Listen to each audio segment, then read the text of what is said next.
Assalamualaikum warahmatullahi wabarakatuh. Salam udut dan salam ngopi kawan-kawan sekalian. Kembali bersama Om Bob dalam Telusur dan Tutur Sejarah. Dan saat ini kawan-kawan sekalian, Om Bob masih meneruskan penelusuran tentang sejarah Trah Mangkunegaran. Setelah Om Bob menelusur ke beberapa pengageng Mangkunegaran, Om Bob saat ini berada di kota Surakarta, di sisi Surakarta Utara, yaitu tepatnya di Astana Utara. Dan disinilah dimakamkan salah seorang pengageng dari Puro Mangkunegaran. Beliau yaitu Mangkunegara ke-6. Beliau beristirahat di sini, kawan-kawan sekalian, di Astana Utara. Om Bob akan menuju ke sana. Assalamualaikum ya Allah diyar.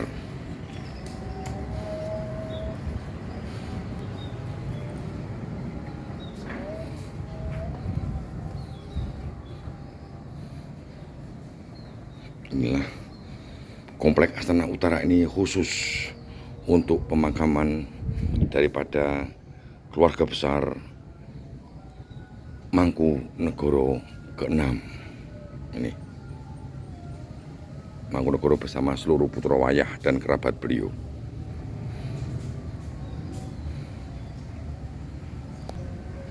Inilah di dalam cungkup tersebut dengan bangunan perpaduan antara budaya Jawa dan Tionghoa, kawan-kawan sekalian.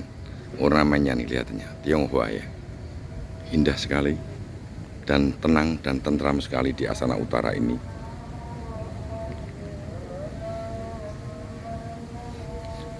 Beliau dimakamkan di dalam cungkup makam tersebut.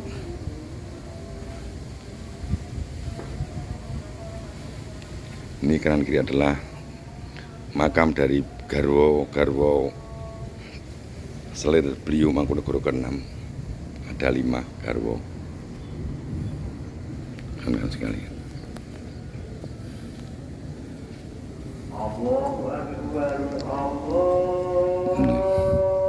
Ada 5. Sementara beliau dalam dengan Prameswari. Kalau di sisi kiri beliau Mangkunegara ingkang jumeneng kaping 6 niku adalah garwa selir, ada 5, Bapak sekalian. Di samping kanan ini adalah dari 1 permaisuri dan 5 orang selir itu beliau Mangkunegara ke-6 dikaruniai 2 orang putra putri. Hanya 2 orang putra putri. Inilah putra beliau. Ini namanya pun meninggal tahun 1970. Putra dalem Kanjeng Pangeran Handayaningrat Nunggasemi dengan gelar beliau ini, yang lahir tahun 1895. Ini putra beliau dari selera itu garwanipun. Dan satu lagi ini putri beliau Mangkunegara ke-6, yaitu PRI Hatmo Surono. Dan inilah suami beliau. Assalamualaikum warahmatullahi wabarakatuh. Dengan penuh rasa hormat dan rasa panjenenganipun Sinuwun Mangkunegara kaping 6 adalah beliau disarkan di sini bersama permaisuri tercinta Raden Ayu Hartati. Okay.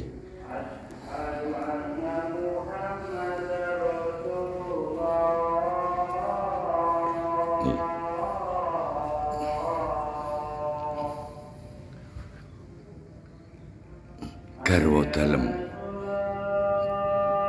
Mangkunegara niku garwa dalem. Semoga beliau beristirahat dengan tenang, dengan damai di Astana Utara ini.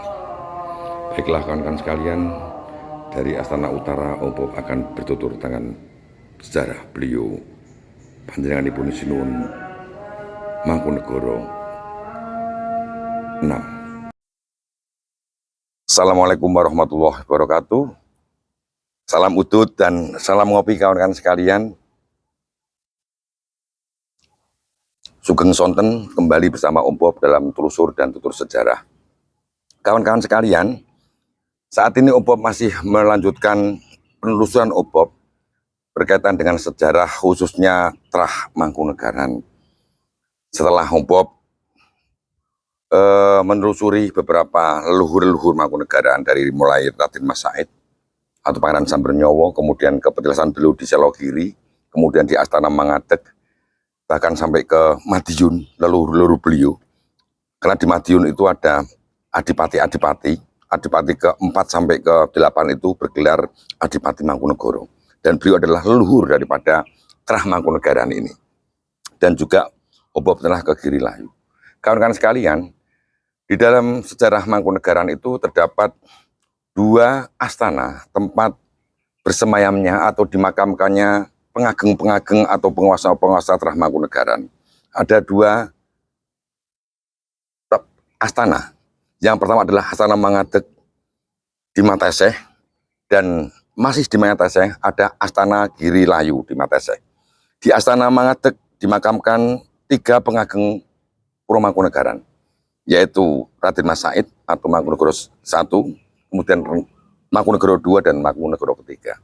Mulai dari Mangkunegoro keempat itu beliau pengageng-pengageng penguasa Mangkunegaran dimakamkan di Astana Girilayu, tidak jauh dari Astana Mangadeg. Karena Astana Mangadeg itu yang membuat adalah beliau Mangkunegoro pertama, Astana Girilayu yang membangun adalah beliau Mangkunegoro keempat. Di Astana Girilayu itu dimakamkan 5 raja atau penguasa, pengageng.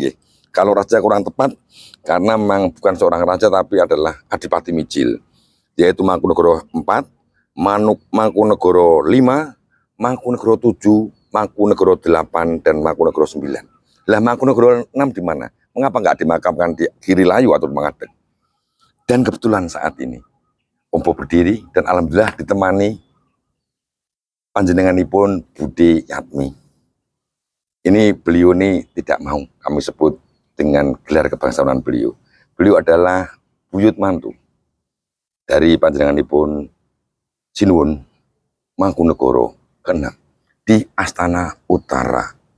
Astana Utara ini bukan tempat pemakaman resmi dari Trah Mangkunegaran, namun adalah astana pemakaman pribadi dari beliau Mangkunegoro ke-6. Kenapa beliau berada di Astana Utara berpisah dari pendalu-pendalu dan penerusnya? Ceritanya panjang kawan-kawan sekalian, dan ini tidak bisa lepaskan dari dinamika sejarah, dinamika politik ekonomi yang berjalan mengiringi sejarah Trah Mangkunegaran. Dan matur suwun Bude Yatmi, sampai lupa matur suwun sangat kawula dipun temani di sini dan mendapat izin hados kawula nika dalam rangka menuturkan sejarah biar generasi muda boleh tahu sejarah leluhur-leluhur tanah Jawa ini. Dan telah tahu leluhur bisa mencontoh toladan-toladan mana yang baik, mana yang tidak, untuk kita toladan bersama agar ke depan bangsa kita, terutama masyarakat Jawa ini, bisa bertindak arif, bijaksana, dan eling lan waspada. Leres nggih. Lan nika, terus kula nyuwun izin badhe menuturaken sejarah nika singkat menawi kula lepat kula dipun emutaken. Baik kawan-kawan sekalian, ini saya langsung diawasi langsung oleh beliau Bude Yatmi ini yang menemani Om Bob dan memberikan izin pada Om Bob. Om Bob akan sedikit kilas balik.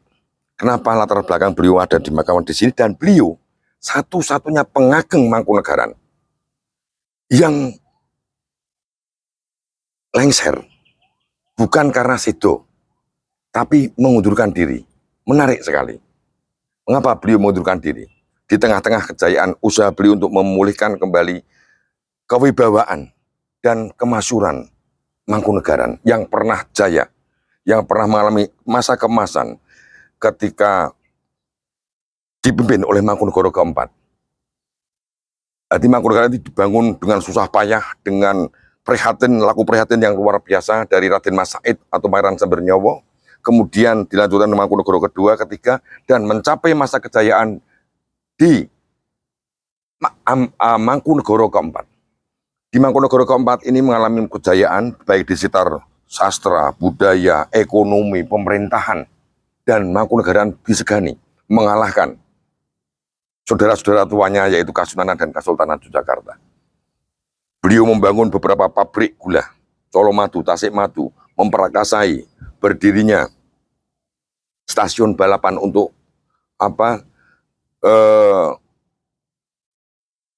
mengangkut komoditas pertanian, gula dan kopi dari Mangkunegaran, memperluas perkebunan. Kemudian di bidang sastra, beliau membuat karya-karya yang abadi tentang Serat Widotomo, Serat Tripromo, luar biasa. Dan ketika beliau menjelang akhir, beliau sedo, Mangkunegoro keempat itu sedo tahun 1800,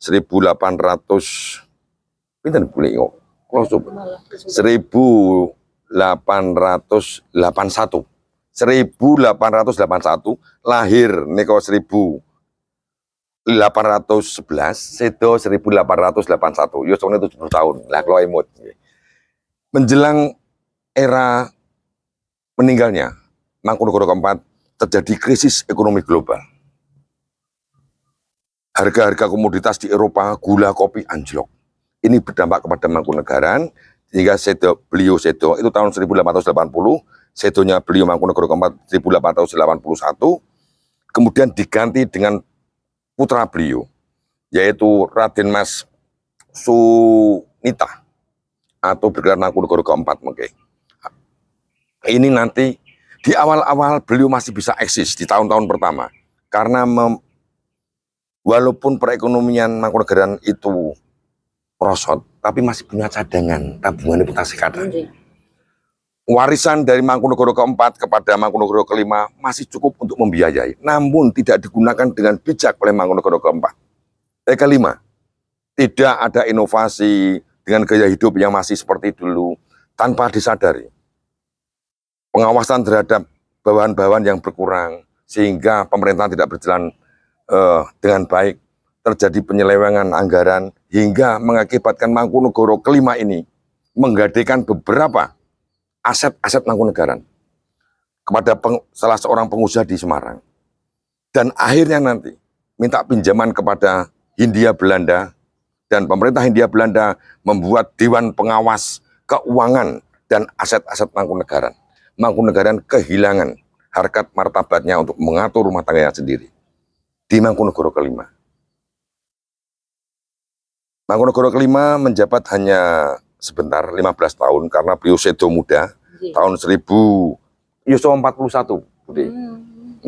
Ketika Mangkunegoro kelima sedo, putra-putrani pun dereng dewasa. Maka tapuk kekuasaan daripada pengageng Mangkunegoro diserahkan pada adik daripada Mangkunegoro kelima, yaitu Raden Suyitna. Raden Suyitno. Raden Suyitno merupakan putra keempat dari Mangkunegoro keempat. Terus Mangkunegara keempat itu dua orang putranya menjadi pengageng Mangkunegara, yaitu Mangkunegoro kelima dan Mangkunegoro keenam. Ini beliau. Beliau Raden Suyitna ini kemudian diangkat menjadi pangeran di Mangkunegaran dengan gelar Pangeran Andayaningrat. Andayaningrat daripun. Dan diangkat. Umpap akan cerita secara singkat, kawan-kawan sekalian, tidak akan detail, biar nanti terlalu panjang, terlalu panjang. Beliau Mangkunegoro ke-6 ini pemimpin yang rendah hati, pemimpin yang tegas, mewarisi nilai-nilai dan kepemimpinan dari ayahnya, yaitu Mangkunegoro keempat. Berbeda dengan kakaknya Mangkunegoro kelima. Beliau mengadakan beberapa langkah untuk mengatasi krisis keuangan, kewibawaan, kemelut daripada Mangkunegaran biar tidak bangkrut. Langkah-langkah pertama, beliau mengadakan diversifikasi usaha. Beliau merombak legiun daripada Mangkunegaran. Beliau mengadakan diversifikasi dan ekstensifikasi perluasan perkebunan. Dan beliau dengan tegas menerapkan aturan bisnis yang profesional. Jadi beliau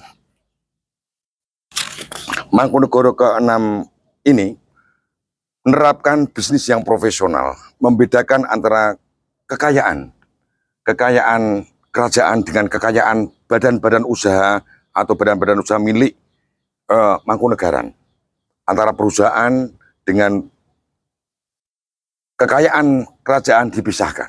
Ini beliau. Kemudian beliau juga dengan tegas menerapkan sewa menyewa perdagangan yang profesional, termasuk dengan pemerintah Hindia Belanda. Bahkan dalam buku Simanjuntak itu disebutkan bahwa beliau Mangkunegoro ke-6 ini pernah menyita perusahaan sepur, perusahaan kereta api Hindia Belanda, karena pemerintah Hindia Belanda tidak membayar sewa atas penggunaan kereta api. Pernah disita beliau, tegas. Nah inilah langkah-langkah reformasi yang dilakukan oleh Mangkunegoro ke-6 dalam rangka mengembalikan kewibawaan kejayaan dari Mangkunegoro yang Mangkunegaran yang telah ditinggalkan oleh ayah beliau, yaitu Mangkunegoro ke-4. Ini sedikit banyak menimbulkan beberapa keresahan, dalam tanda kutip, Bude.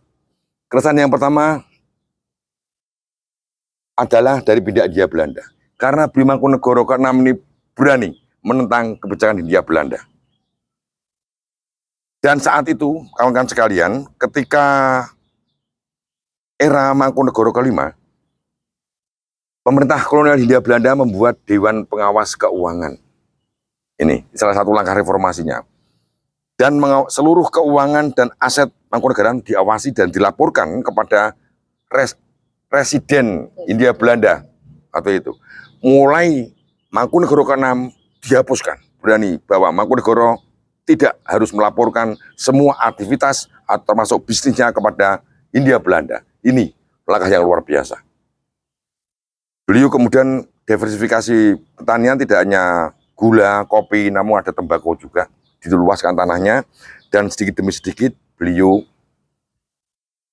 telah berhasil membangun kembali kejayaan atau memulihkan perekonomian dan kewibawaan Mangkunegaran. Lah, pihak kedua yang resah, kerabat-kerabat di dalam. Mohon maaf nyuwun pangapunten sanget. Ada karena biasa Budi. Saat ini kok nggih ngoten niku. Terus ada juga penderek orang-orang dalam. Namun karena yang mungkin gerah dengan langkah-langkah beliau. Sama di pemerintahan manapun, kalau ada orang yang benar dalam rangka memberikan perbaikan, pasti ada yang mboten remen. Gila tersebut nggih. Lah ini yang resah. Pemerintah pun gitu ya. Dan niku anu deh. Ya. Tapi itu ini sejarah untuk kita bisa membandingkan langkah-langkah itu, dan puncaknya kawan-kawan sekalian, beliau Mangkunegoro ke-6 ini menjabat 20 tahun. Dari tahun 1896 beliau jumeneng dinobatkan sampai nanti mengundurkan diri beliau. Tahun 1916. Atau jumeneng noto 1896, beliau turun tahta 1916. Kenapa beliau sampai mundur dengan sifat legowo untuk menghindarkan perpecahan dan konflik? Karena apa? Ada warisan kawan-kawan sekalian. Ketika beliau Mangkunegoro ke-6 ini mau menetapkan putra beliau yang bernama, beliau itu memiliki 2 putra putri. Yang satu itu Bendoro Gusti Kanjeng Gusti Handayaningrat. nama lengkapipun Suyono. Suyono Handayaningrat. Satu Handayaningrat, yang kedua panjenenganipun Bendoro Raden Ayu Atmosurono nggih, garwanipun Atmosurono nggih. Beliau ketika itu mau mengangkat putranya, karena sudah menjadi lazim, putra tertua dari Pengageng Mangkunegoro itu kalau tidak ada arahan pemerintah ya menjadi penerusnya.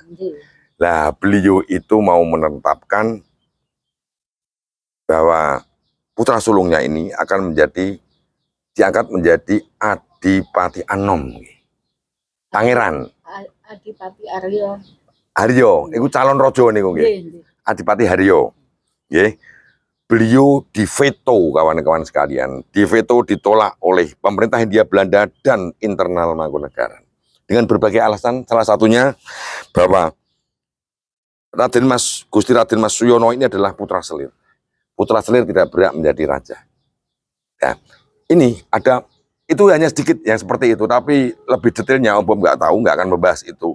Tapi ada beberapa kondisi politik yang kurang membuat nyaman beliau Mangkunegara ke-6 ini. Beliau karena diveto tidak banyak didukung oleh kerabat-kerabatnya. Beberapa kerabat internal itu dan termasuk Hindia Belanda yang terang-terangan ditentang oleh beliau. Beliau diam-diam meletakkan jabatan sebagai pengageng Puro Mangkunegaran dan pergi ke Surabaya. Beliau tinggal di Surabaya. Beliau menetap di Surabaya sebagai rakyat jelata dengan seluruh putra-putri dan keluarganya. Beliau memiliki satu permaisuri, paring asmo Raden Ayu Hartati, dan 5 orang selir, ada makanya di sini, dan 2 orang putra-putri adalah dari selir sedoyo. Beliau pindah ke Surabaya menjadi rakyat jelata tahun 1916. Dan nanti kawan-kawan sekalian, putra beliau, Bendoro Raden Mas Suyono ini dengan adiknya, yaitu dengan adik IP-nya, si siapa? Garwanya, sinten yang tunggal putranipun? Hatmo Surono itu nanti bersama dengan Dr. Sutomo aktif di dalam pergerakan politik di Surabaya, pergerakan perjuangan. Ini sejarah beliau. Dan kawan-kawan sekalian, ada satu lagi konsep tentang pemerintahan dan pengusaha yang diterapkan oleh Mangkunegara ke-6 ini. Dan ini dicontoh oleh nanti Kesultanan Surakarta dan Kesultanan Yogyakarta, yaitu istilahnya lupa, yaitu penguasa ya pengusaha. Beliau dekat dengan para pengusaha-pengusaha. Namun harus profesional, dibedakan antara kapan beliau menjadi penguasa, kapan beliau menjadi pengusaha. Istilahnya itu apa ya kok copen gini kok. Ada istilahnya nih Budi. Istilahnya itu ndoro napa nih kok. Terus konsep itu nanti yang membuat Mangkunegaran bisa eksis baik dalam pemerintahan maupun dalam ekonomi. Dan ini nanti oleh karena itu, karena konsep ini beliau sangat dekat dengan para pengusaha-pengusaha. Termasuk pengusaha-pengusaha Tionghoa di Surakarta ini. Terus gitu. Makanya kawan-kawan sekalian, ketika beliau sedo di Surabaya, sempat dirawat di rumah sakit di Surabaya, rumah sakit Dr. Sutomo. Apa Dr. Sutomo mboten nah? Apa sudah ada rumah sakit Dr. Sutomo, Budi? Tapi salah satu rumah sakit. Nggih. Beliau nanti jenazahnya dibawa kereta api dari Surabaya ke Surakarta ini, dan beliau tidak disemayamkan di Puro Mangkunegaran. Karena beliau merasa beliau bukan siapa-siapa, beliau adalah rakyat jelata dan tidak pantas seorang rakyat jelata masuk dalam Puro Mangkunegaran. Apakah itu sindiran beliau? Apakah bukan? Itu adalah amanat beliau. Termasuk keluarganya nggak mau. Namun jenazah beliau disemayamkan di rumah duka Tionghoa. Tiongting yang masih ada saat ini di jalan. Masih ada Tiongting napa nika Budi namanya pun. Ini aneh. Kawan-kawan sekalian, beliau seorang pengageng, mantan, walaupun mantan, itu disarikan di Tiongting, rumah duka Tionghoa. Kemudian dibawa ke Astana Utara. Astana Utara ini memang sengaja dibeli oleh beliau dengan uang pribadi. Beliau ingin beristirahat dengan seluruh keluarga dan pengikut-pengikutnya di Astana Utara ini. Inilah sejarahnya Astana Utara, kenapa beliau yang bergelar Mangkunegara ke-6, walaupun pernah mengundurkan diri, namun beliau tercatat dalam sejarah sebagai pengageng Puro Mangkunegaran yang ke-6. Tercatat 20 tahun beliau memimpin di sini. Dan beliau telah membuat terobosan-terobosan, membuat sejarah baru, mengembalikan keterpurukan Mangkunegaran dari aspek sosial, ekonomi, budaya, pemerintahan kepada harkat martabatnya yang dicita-citakan oleh pendiri-pendiri, oleh sesepuh daripada Terah Mangkunegaran, yaitu Raden Mas Said dan pendirinya, termasuk ayah beliau. Dan beliau nanti lengser digantikan oleh keponakannya. Siapa keponakannya? Yaitu putra dari kakaknya atau putra dari Mangkunegoro keempat. Mangkunegoro kelima, yang mengatakan bahwa seharusnya beliau lah yang berhak. Karena waktu itu masih kecil. Itu hanya mungkin atau alat melegitimasi, namun itulah kenyataannya. Kawan-kawan sekalian, pentingnya kita belajar sejarah, pentingnya kita mengetahui sejarah. Mari kita beriktibar, mencontoh sejarah masa lalu bangsa kita. Kita ambil manfaat, kita ambil hal-hal yang baik. Kita ambil manfaat yang baik dari sejarah. Sejarah yang kelam di masa lalu menjadi contoh buat kita untuk tidak kita tiru dan tidak terjadi di masa yang akan datang. Karena apa? Perebutan kekuasaan ini kadang menimbulkan perpecahan, bahkan dalam keluarga sendiri. Bobo tidak akan membahas apakah Mangkunegoro pecah, yang jelas Mangkunegoro masih eksis tenda itu sampai saat ini. Walaupun sekarang hanya sebatas simbol sebagai pusat daripada budaya tanah Jawa. Iya, budaya. Namun ini kaulo niku motivasinya pun Bude agar masyarakat tahu bahwa di sini juga ada bagian dari sejarah yang telah memberi contoh yang baik demi yang lebih baik lagi Mangkunegaran daripada perpecahan lebih baik mundur. Banyak contoh lagi, ada raja yang mundur, Pangeran Benowo, Sultan Pajang juga mundur jadi demi kemaslahatan. Iya, Sultan Pajang. Dan masih banyak lagi contoh-contoh lain. Karena sejarah itu pelaku-pelakunya adalah manusia dan manusia tidak bisa lepas dari sifat-sifat kodrati manusia. Iya, Bude.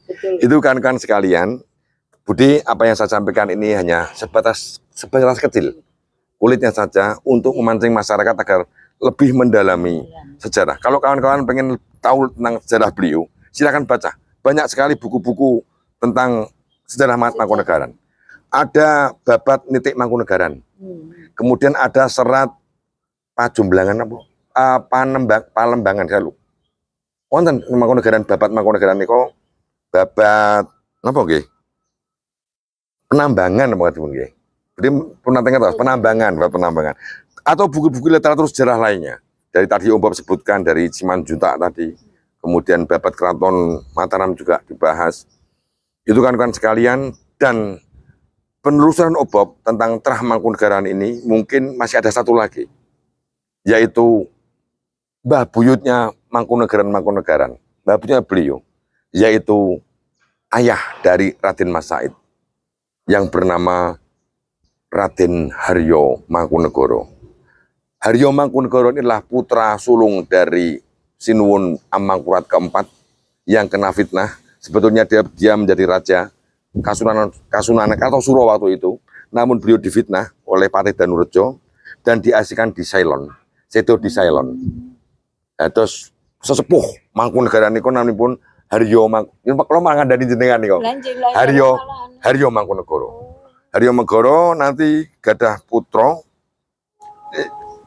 mengke Haryo Mangkunegoro niku putranipun Amawat sekawan yang nanti menikah dengan Raden Ayu Wulan. Raden Ayu Wulan itu putranipun Adipati Balitar. Terus Amangkurat 4, mengke besane oleh adike. Adike namanipun Pangeran Balitar. Pangeran Balitar gadah putra, putri namanipun Raden Ayu Wulan kawin kalih Haryo Mangkunegoro, lahirlah Raden Mas Said. Lah samper nyawa niku punya dua. Ketika Raden Mas Said masih kecil, ayahnya difitnah dan dibuang di Sri Lanka. Sedo di Sri Lanka, dibawa pulang ke sini, dimakamkan di Imogiri. Insya Allah Bude, mungkin kalau paling sehat, insya Allah kalau mungkin wonten Imogiri untuk membahas tentang tokoh yang menginspirasi Raden Mas Said. Karena beliau sangat anti VOC, anti Belanda, menentang sampai Patih Danurejo Patih Mataram juga benci dengan beliau. Maka beliau difitnah. Kalau nggak salah, difitnah selingkuh. Tapi wawahu alam Jawa, beliau diasingkan ke Sri Lanka. Yang mengasingkan dia Belanda. Dan ini juga dialami oleh penerus beliau juga ini. Raden Mas Said juga musuhan dengan Belanda. Karena Terah Mangkunegaran itu luar biasa. Sejarah Mangkunegaran tidak bisa lepas dari perlawanan terhadap pemerintah VOC dan kolonial Hindia Belanda. Itu kan sekalian, semoga kawan-kawan diberi umur panjang, kesehatan, agar tetap terus semangat, dan saya terima kasih atas atensi apresiasi kawan-kawan sekalian. Saya mohon maaf apabila apa yang saya tuturkan ada yang kurang berkenan atau ada yang kurang, karena kadang sering kesusu saya, Iya. sering kecepatan karena mengejar waktu nih kok Mengejar Bude. waktu. Nggih. Namun itulah yang dapat saya sampaikan sebagai pemancing saja. Kawan-kawan silakan melengkapi dengan literasi sejarah Mataram, khususnya Mangkunegaran. Banyak sudah beredar. Nggih. Matur suwun sangat. Salam udut, salam ngopi kawan-kawan sekalian. Assalamualaikum warahmatullahi wabarakatuh. Matur suwun sangat priyatmi wedalipun. Pangapunten sangat nggih.